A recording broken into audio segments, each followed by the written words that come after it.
Gaetano Masciulo. Popiežius Leonas nepanaikins Pranciškaus įvestų lotyniškų mišių apribojimų. Versta iš lifesitenews.com.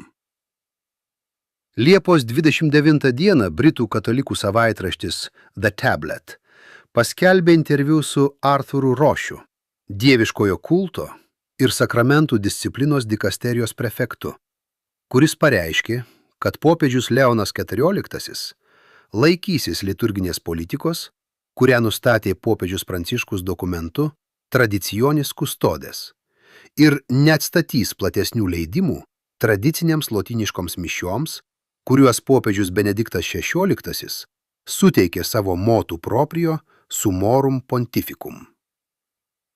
Liturgija yra labai svarbi sritis, nes Eucharistija yra vienybės sakramentas. Taigi, jei ji pradeda mus skaldyti, kažkas yra rimtai negerai, sakė Rošas. Ir ne, popiežius Leonas neketina keisti Traditionis Custodes ir negrįž prie Summorum Pontificum. Interviu metu Rošas papasakojo apie pokalbius, kurie vyko su tradicinių lotyniškų mišių šalininkais. Pasak Rošo, jis klausė jų, kuogi jie skundžiasi, kai, jo nuomonė, popiežius Pranciškus jau leido švęsti mišias pagal galiojančias normas. Kai susitinku su grupėmis, kurios nori ankstesnės liturgijos, ir sakau, nagi, juk šventasis tėvas jums tai suteikė, tad kokia problema? Jie negali atsakyti, sakė Rošas. Tada jie išeina ir sako, mes vis dar esame persekiojami. Kardinolas tęsė. Kokia prasme persekiojami? Kodėl orkestras vis dar groja melodiją, kuri nedera su bažnyčios gyvenimu? Kitoje interviu dalyje Rošas taip pat kritikavo priešiškumą, nukreiptą prieš bažnyčios vadovybę, klausdamas.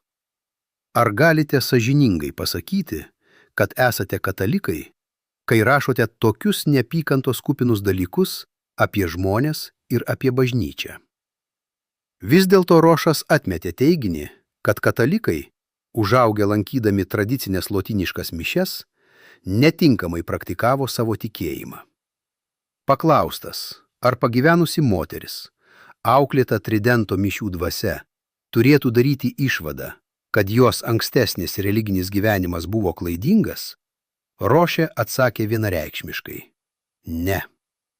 Jis teigė, kad po Vatikano antrojo susirinkimo įvykdytos reformos buvo skirtos paremti bažnyčią imtis aktyvesnio misionieriško vaidmens. Pasak jo, kaip šio atsinaujinimo dalis, tikintieji dabar liturgijos metu gauna kitokį dvasinį maistą, ypač dėl tariamai išplėsto šventojo rašto naudojimo.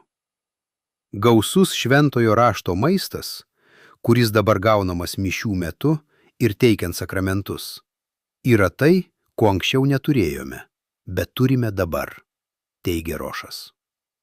Rošas taip pat palygino senosios ir naujosios Romos apeigų formų teologinius akcentus.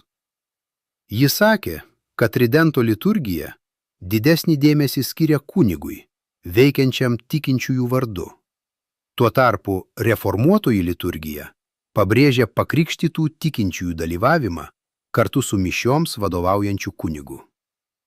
Kadangi pakrikštytieji yra kunigiška tauta, jie taip pat aukoja mišias kartu su kunigu, sakė jis.